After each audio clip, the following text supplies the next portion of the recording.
This is Khatt Chronicles, design stories from the Arab world, presented to you in collaboration with Africa. This is Khatt Chronicles, design stories from the Swana region. My name is Huda Smitshuijzen AbiFarès, and I have with me today Kinda Ghannoum.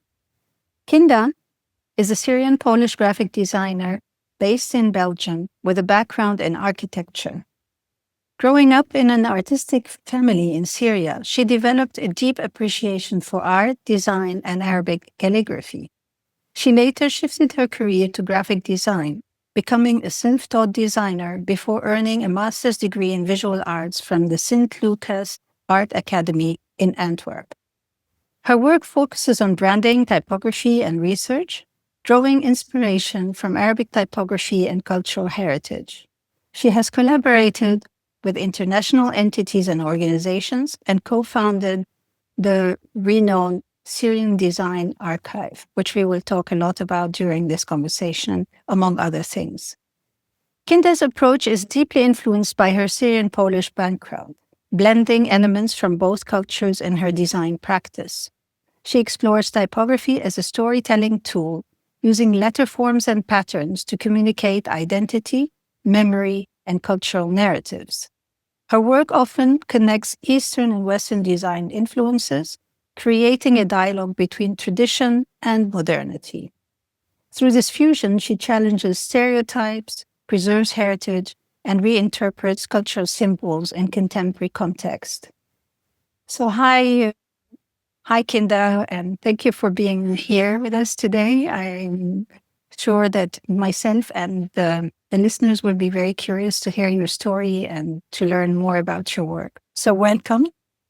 Thank you, Huda. Thank you so much for having me, and I'm really happy to give me this opportunity to tell my story. So let's start by asking you a little bit about your, how you became a graphic designer. I mean, we mentioned it very briefly in the introduction, but maybe it's really nice to get an idea of why you started doing architecture and at what point you switched and how was that switch and et cetera, et cetera. So like you mentioned, I grew up in Syria, an artistic family, so it's been there since forever. Like I love design, art, even architecture, everything related to that. And I know that if I want to study something, it has to be related to this. And I tried to apply to School of Art, but for specific circumstances, and that's a really long story why I couldn't apply for that.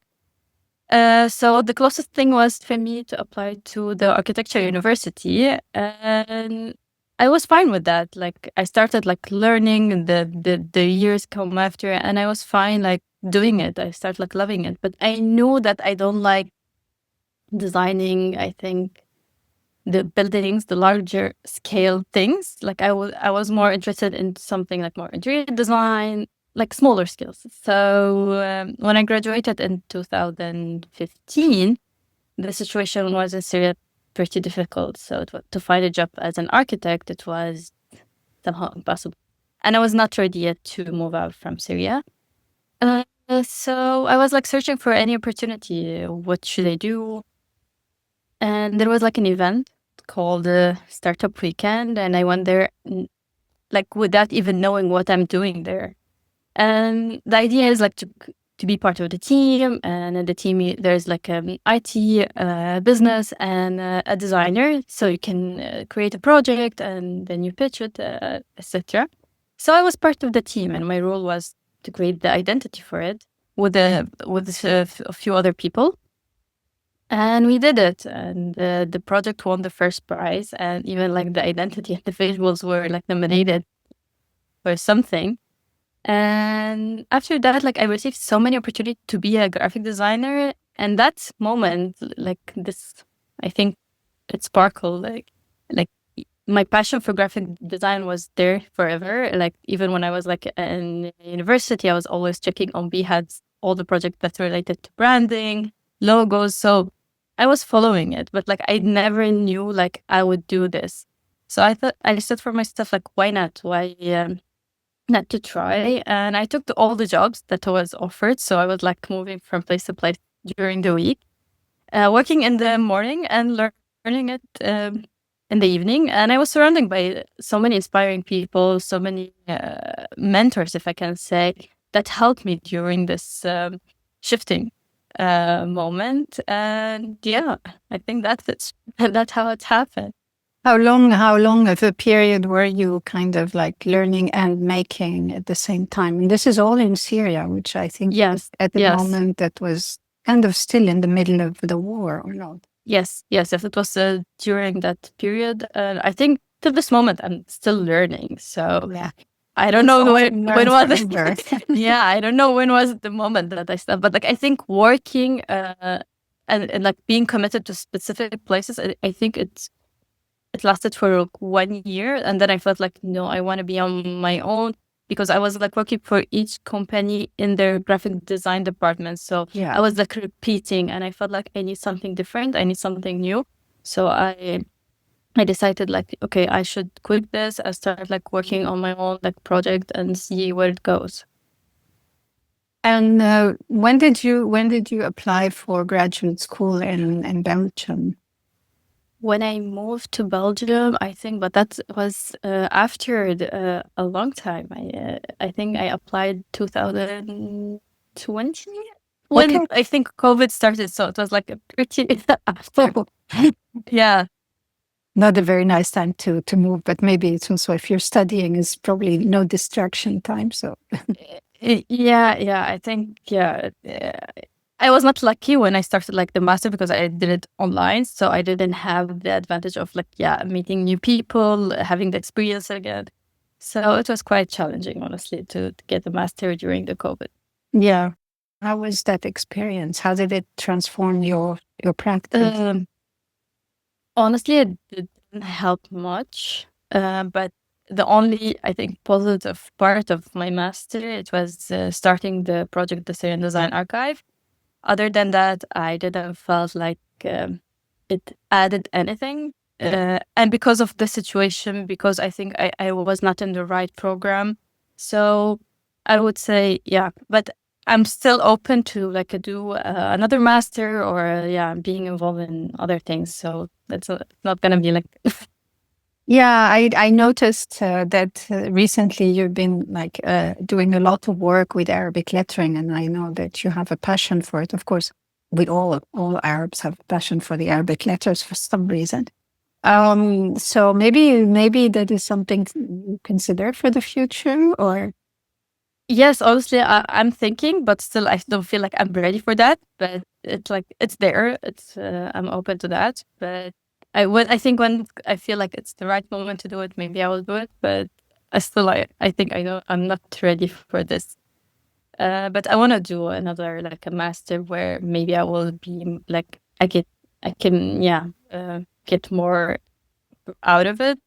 it's very interesting to listen to your brief description of your journey into graphic design. Most people just kind of like go to a university, follow a program, and then they sort of have to unlearn what they studied to be able to function or to reinvent themselves. But in your case, it's the other way around, which is very cool, I think, and unique in this time and age. I think my question is, like, how do you do it on your own? I mean, I'm curious. How did you learn on your own? What were the resources? Were there any like designers that were inspiring? Whether you want to I share think some of in that? the research that we have, there are if it's related to like the Arab world, the Arab design, it's limited. So I was like searching as everyone, and like what everyone learning in the school, the university, like Latinized things. And I think I was influenced in the beginning by Paula Sher, how she worked with letters, and for me it was important. Whenever I'm seeing something like beautiful and catch my eye, like I want to know how they did it, like what's the story behind it, how they thought about it. Like I want to learn how they are thinking. And I think that way made me like look into each designer that I like the work, like, to understand the background behind the work, and to develop my own way to think and solve things. Um, and that's why like I felt in the beginning when I started like working, all my works were somehow around like Latin branding identity. Like there was nothing Arabic, but still I felt like you can do something with Arabic, but I didn't know how or what. And slowly with time, I started like meeting people who were working with Arabic, and their work was incredible. And I felt like, okay, I can learn that. I can do it. So I started like talking to people, and I do reach out a lot, and I do ask a lot of people because I am far. So that's the only idea. That's the only way I can, reach out or like learn. I need to reach out and I need to ask. So yeah, I think were so many people, and not only like I think big names, even like students who are doing works. I think give me also a place where I'm like inspired. I mean, I wonder, like, if this was also a bit of motivation that led you to kind of do your research and start the Syrian Design Archive, or was there also, maybe there are other motivations? Maybe you want to talk about this project because that was I think in my mind, a very significant contribution. I think that was the reason why whenever like when I started like my journey learning on my own, like there was no resource. And if I knew those design exist, that would change, my journey, the way I'm thinking, the way I'm creating. And okay, it's happened a bit after, but still I'm learning and I'm using those materials. So when I came to Belgium, I wanted to take the advantage of doing my master to research about like Arabic visual identity, and it felt too big. So I decided to make it a bit smaller, where I feel like more connected. It was like design in Syria. So I started like asking, and I had the privilege of like the circles that I am in Syria. My dad's friends, my father, like in the university, because he works in the university. So I had an access to materials. I think no one has access to it. And I was amazed with the amount of the materials that I was able to get. And that was like the moment where I realized that I have a responsibility to share it because people need to know more about it. And I contacted Sally and Hala, where also I know both of them, they share the same passion that I have. And here started like the idea of like, okay, what we should do, how we do it. Like, and also like the three of us, we don't have the background of being like an archivist. So we want to do it on our way. And we felt like, okay, let's start with social media, see how people react, how we're going to be committed to this work. And slowly it grew to what it is now. Okay, we're now taking a bit of break to understand like how we want to continue this project, because I don't want to stop it, never. Like I want to do it we want to find like a rhythm that we can be working on it and it's not affecting our own practices. So yeah, slowly we're getting there. Your partners, what I remember, I sat once on a presentation that with two of you, not the three, but two. And I understood that you all live in different countries as well and kind of also have different like professional backgrounds.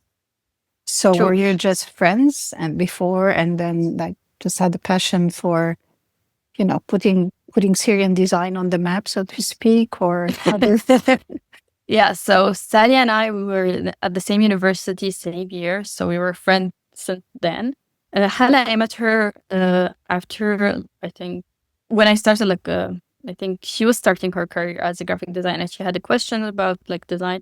So she reached out, and I started, like, knowing her more and more, and I knew, like, her also passion for, like, collecting the Arabic typography. So I knew like there's something of each one of us like can add to this project. So that's why I decided like to contact them and see if they are interested. And yeah. But all of us, like, we are architects, so that's the thing. All of us are architects. Sally's still an architect. She didn't shift her What's her last names? Maybe just you can say their last name. Yeah, sorry. Sally Alassafen and Hala Afsaa. Hala also, now she shifted her career into graphic design as well. Okay, so you all kind of like through the research became more and more passionate about it. I mean, this season is focused on women, so I think for me it's really also interesting that you are three young women of the same age and with the same passion collaborating. And I think when we did the book Revealing, Recording, Reflecting, which you are part of, uh, you also contributed to our research really immensely with names of people, young people, as you said, that could have been students or, that don't automatically come under the radar, whose work is really strong. So we are also very grateful for that, and very happy to have you with us again. So maybe you can talk a little bit, shift the conversation a little bit about like, why do you think women are important and how are women contributing today to the graphic design scene? I mean, it's in your research, you probably came across a lot of work that is mostly by men. Were there women, True. Syrian women designers that you uncovered? Yeah, honestly, it was quite challenging to find names because we knew like there's so many women designers who did work, but like either you cannot find the work, or like like you have a work but you don't know the name behind it. But we come across two names till now. First, it's Lujaina Al-Asir. She did illustration for children books, but also like she has other work.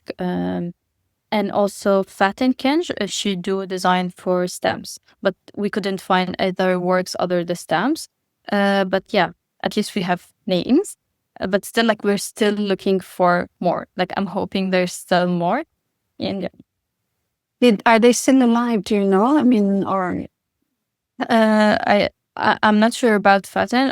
I couldn't like find a contact to her, but Lujaina, sadly she passed away, I think last year. We did have a talk with her, and we were like supposed to have her work with the archive, but like after a while she passed away. So we were trying to contact her daughter or like the family to be able to get more of her work to add it to the archive. okay, and it just pushing you a little bit here on this. How many books has she done? How many books has she illustrated? What type of? I mean, you said children's books, but were they like Yes. independent or were they academic, like for school, or what kind of?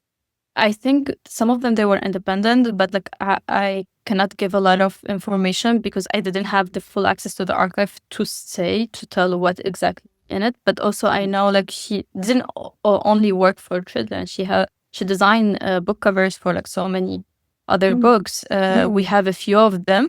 But the problem was for us to get the work for her added to the archive. Like there is a copyright of the publishing house, so she's not allowed to share her work. So that was like the problem of knowing what she did or like being able to share it as well. But it's still like in the process to see what we can do with it and to answer also like the question what exactly she did.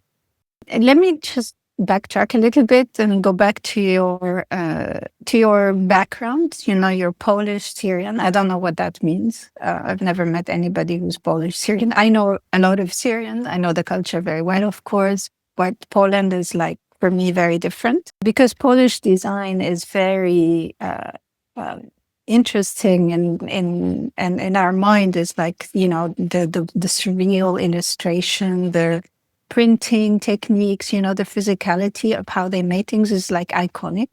I'm sure that today Polish design is different, but I'm talking about like, my kind of romantic idea of Polish design. Was that ever something that you explored and tried to bring into your practice as an Arab designer? Yeah, I think that's a long story. I will try to. Growing up and having this mix, I always felt lost. And I felt like I need to belong somewhere, and and also I felt like I need to choose. I need to choose either I'm Syrian or either I'm Polish, and I was like lost with the language, with the culture, with the religion. So I grew up with everything of two.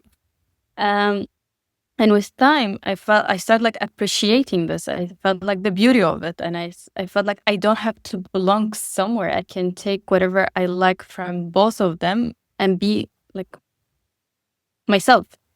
And I think that also reflected in my work. In the beginning, I was not so interested in in the Polish scene design. I think now I'm getting more into it and like meeting designers from Poland.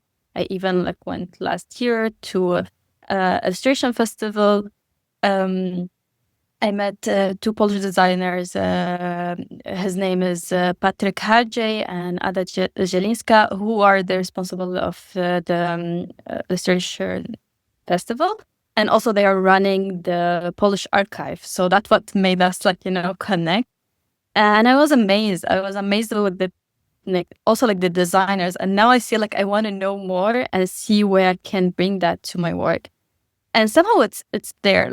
I do take from I think the Syrian part, the complexity, the Arabic lettering, the ornaments, and from Polish, I feel like there's a minimal style. There's a mix out of those two.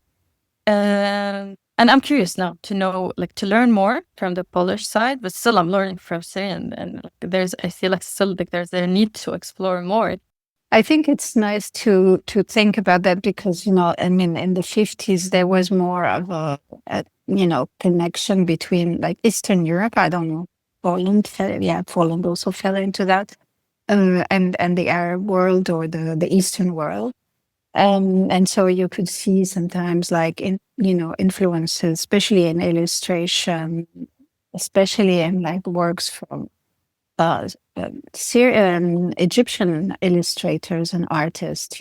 They're inspired, their inspiration from Eastern European illustration and poster designs. So it's very interesting. I don't know if there was a connection with Syria, probably less, but it could be really nice to bring some kind of. Yes, I think there was a link because there were so many scholarships to Poland, and there was so many exchanges, and that's why my dad he went to Poland and he did his PhD and met my mom, so that was a thing. And also I see it in his work as well. So there's the thing, but I didn't realize it, and I didn't also appreciate this till recent. Okay, so that's nice. I think maybe that's kind of interesting way that maybe the Syrian archive can go further and explore, the connection between Syrian artists and other nationalities.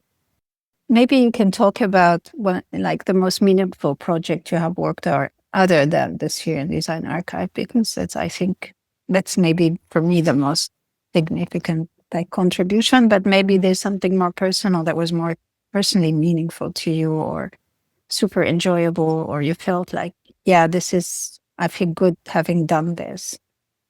Okay, that's a hard question because I feel like with each project you do, you have a story. So to choose, I think it's difficult. And if you ask me this question before talking about the archive, I would answer the archive. But now I think I would say I worked on a lettering. It was done with the Netflix for the premiere of the Swimmers movie, and that movie talk about two Syrian refugees, Yusra and Sara Mardini. And for the premiere, Netflix decided to do to raise a fund for refugees. So they want to sell T-shirts with a charity called Choose Love. So we decided to work on the word of choose love, but in Arabic. So they went first with Iftar al-Hub, but I feel it's much stronger to make it Iftar al-Hub. And I worked on that lettering, and I felt I was proud to be part of something that's highlighting stories from Syria, and there are also women, and we also we can raise a fund and help people. So I think that project, There was a very powerful and very moving movie. I saw it, and I can imagine that it's also the content is really important and the message is really important. I mean, it keeps on becoming even more and more important with issues of migration and refugees all over the world, and especially in our region. But it's also a very nice show of strong-willed women, which of course we can all be very proud of. Exactly. They are amazing, both of them, and I met them personally, and they are so inspiring. So You started working on lettering because, it's a connection to the culture, obviously. And I think like you got nice recognition or good reactions, and then it encourages you because we're all, starting something new is always a bit scary and you're not sure whether it's good or not. And then I have a feeling that you've become in the process more courageous. You explore more. And maybe you can talk about also like how is your process of designing lettering, personal process? Because do you take calligraphy lessons? Do you look at what is your process like? Okay, it's a messy process. That's why, like now, I'm thinking it's hard to explain what's in your head or how you do things, because it's from like each project or each thing that I'm doing, it's totally different. I'm always trying to explore something new. I didn't take calligraphy lessons, but I feel when I was kid, I always like sat and watch my uncle, and he do calligraphy, and he said like he worked with that, and I think it stayed there. And now with time, I'm trying to take like sometimes like workshops, lessons with all the like the designers that we have in our scene. I took one, and I think that was like the moment that pushed me a bit more when I took a workshop with Sarah Shibel. It was about type cooking, and I understood how I don't have to be a calligrapher, because that's what I felt like in the beginning. Like I need to learn calligraphy to make things, because I don't have any background. I didn't learn that. I'm always doing things on my own, so I don't know. I need to ask. So I started there, and I understood that I don't have to learn calligraphy. I can like understand the letters. I respect like the rules, but I can play around it. So I think that was like the moment where I felt like, okay, I can start from there. And I start like exploring on my own, slowly. But again, like from project to project, it's different. Like it depends what I need to do. Then I can like, and with the process, I'm learning. Like even whenever I'm receiving a project, I feel like it's a bit challenging, but still it's fine. Like, and I can learn something new and I can make it work. So I think that's the process. So it's a bit messy, but yeah, I'm enjoying this. Do you consider like when you're doing lettering, because that's a question I always ask myself, like where you start messy, well, you start drawing letters, but do you think like there's a specific style or a specific feeling you want to bring on that has like connects to the message of the project? Yeah, definitely. Each project like has like a vibe or style. I want to push it there. And with this, I also even when I'm like exploring, I always go back to people I know they have experience with it. So I do ask for a feedback always, till I like feel okay. I think it's okay. It's okay, even if it's not like so perfect, but I feel like I'm happy with it. So yeah, like I did my best. I asked, I tried, and yeah. Do you want to take us through like maybe one project that you kind of, somebody came to you and say, I want an identity for this, and you felt, well, the identity had to be in Arabic. I need to do its own lettering because I don't want to use existing letters. And how did that work?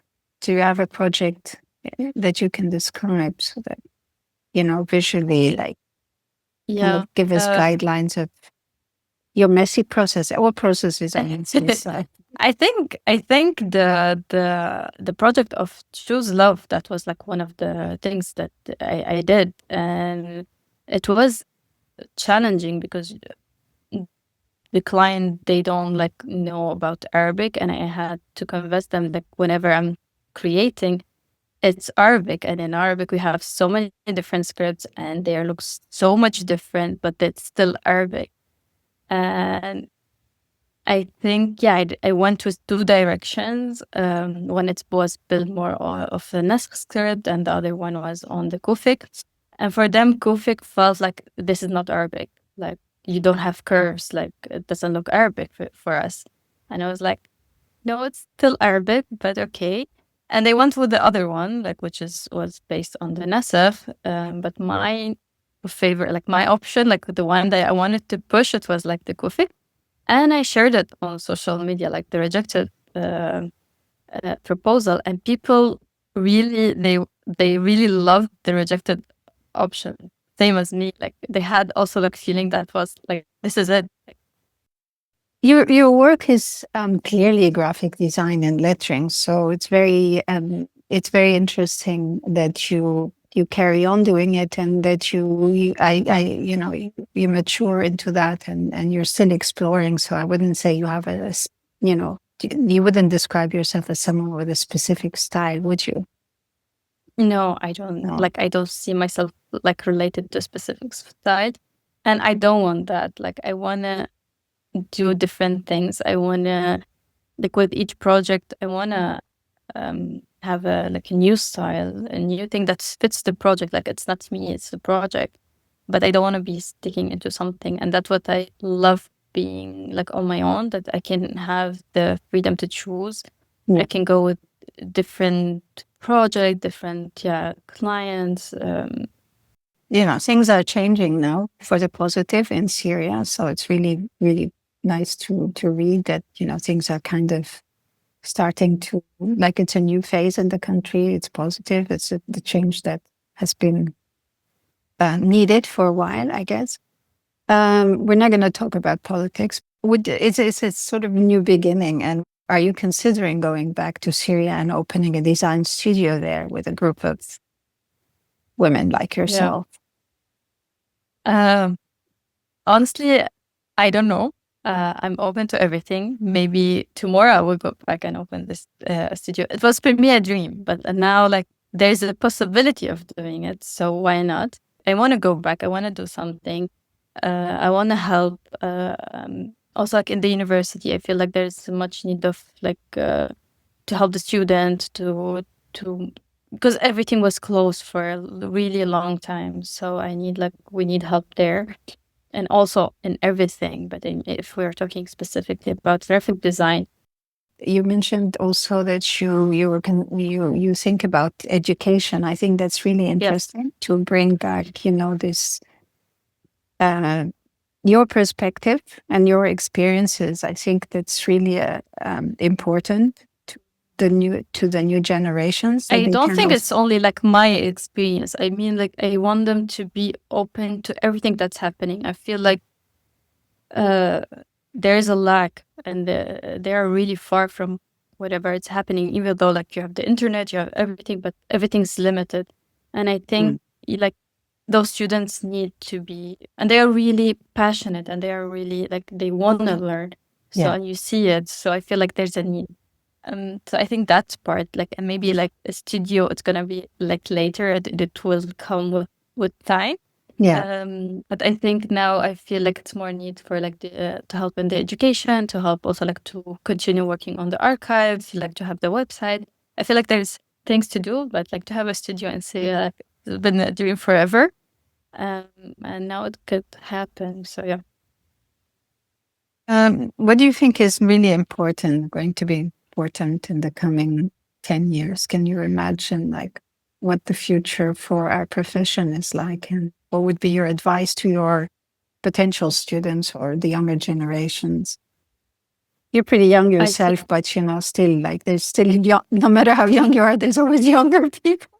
I feel also. I think with the everything's happening, the globalization, I think there is a need or a demand to preserve and celebrate our culture. And I think with design, like we can highlight like the heritage. And I think like we can create, how to say it, we can work like on contemporary design, but like still like using something from the culture, something from heritage, and we can also, or like a storytelling that can, I think, reflect the regional narrative. I think I feel like it's important, like to be proud of who we are and celebrate what we have, because it's beautiful. and we can create, I think, amazing thing with that. And I see the young generation and the student, how they're like working on so many projects that are related, which I didn't see it before. Like before, I felt like whenever someone working with Arabic, okay, it's not cool. It's not, I think it's not professional. But now, no, I see them. They are like so, like they are proud and they're speaking about their, identities, their culture. They are super like loud and proud. That's it. I agree with you. That's a really nice moment that everybody's kind of becoming more aware. Your work on the Arabic Design Archive and different, like there's also kind of been a lot of other archives happening from different parts and different individuals. And I think that we are looking at a richer future in some ways. So I'm really, it's in a way it kind of offsets all the negativities that are around us in a very kind of like promising future. True. I have one last question. You talk a lot about like reaching out to people and getting like asking for help courageously, and how are people's reaction to in response to that? Like how do people respond? Are they collaborative? How did they see, does it help that you had already put, the Syrian Design Archive project out there so they kind of trust that you are not like some flaky young person annoying them? Yeah, I feel like I'm annoying, but no, even before, even before the archive, I used to reach out to people because I want to learn. And I think when you're serious and when you have specific question, when you're not like wasting time of the person, like you're so direct, like you know what you want to like ask you, and you're directly showing them what's the thing. Honestly, I was lucky all the time, like with you really like they were like super responsive, they were super helping, and I was even amazed with the amount of like help or information they give that I wouldn't expect out of like from them. Like I felt like they could be busy or like they are super known, they wouldn't answer, but no, like you never know. So like don't be afraid of asking. And what's like, I think the worst thing could happen, like if they didn't answer, okay, it's fine, like it didn't happen. What type of people were the most helpful to you? I know you don't probably want to name someone in particular, but what type of people? Everyone. Like it depends on like with the phase or like time I was asking, like if it was like about branding or if it was about like the typography. So there was always someone can like answer or help or yeah, and they don't have to be like big names. Like even if they're the designers who are working and you like something what they're doing, so you can ask. And for me, it always was asking about how they are thinking about it, like how the process, the that for me was important. Or like if I want a specific feedback on a specific thing that I'm doing, like I'm not sure about it, so then I, Well, once like one feedback that really kind of like changed your mind, really made an influence on you. Can you think of one thing, like one comment that somebody said to you once that you thought, oh wow, I've never thought of this. This is a lesson I'm going to keep all my life. Sometimes they're simple things. I cannot think of something, but it's something happened lately, and I don't know if it's gonna answer your question. But now this is the only thing that I could think of. This person now is for me as a friend. But like before, when I saw his work, I was like, wow, he's an amazing designer. Like he's doing great things. And now like we're friends and we talk to each other and we're working on a project together. And he told me like, you know what, I want to like admit something to you. Like when I saw like first time I saw your work was like 10 years ago. And when I saw it, I said like, okay, this person is gonna like, let's hit. He said it in Arabic, like I don't know how to translate it. That Say it in Arabic. هياخد مكاني. It's going to replace me. It's gonna replace me. And he was so afraid of me. And it was like, at that moment, for me, looking at his work, I didn't think like I can even talk to that person. So that made me think like, I was afraid of reaching out to people. I was afraid of my work. I was not sure what I'm doing. And maybe if I heard that comment, I would be more, confident of what I'm doing. And that's why, like, whenever now I'm seeing any, like, student doing something, I would tell them, like, you're doing amazing. Like, I want to give this push to the person because I know, like, I've been there and I know how it felt like you're not sure what you're doing and maybe you need to hear from someone. I'm not saying like I'm a great designer, but yeah, maybe I have a bit of experience. So having a push from a person like this, it can help. The people need to know they're doing something beautiful. They need to hear this. Do you have any final words you would like to say to this, to our listeners, or to share with our listeners? I would say like be proud of who you are. Don't be afraid, like no matter how different you are, like there's a beauty of it. Don't be afraid of sharing your work. Also, like no matter how you're like doubting if it's good or bad, because it could lead to something that like it's your dream project or something better. And yeah, don't be afraid of reaching out to people, asking for feedback, and be always open to learn. And yeah, I think that's what I can say. So thank you very much again for taking the time to talk to me and to share your thoughts and your process with our listeners. And hopefully you continue on inspiring not only young designers, but everyone around you. Thank you so much. And have a lovely day on your end. And hopefully it remains a sunny day. Thank you so much. Thank you so much again for everything and for having me here. Thank you for listening. This was Khatt Chronicles, design stories from the Arab world.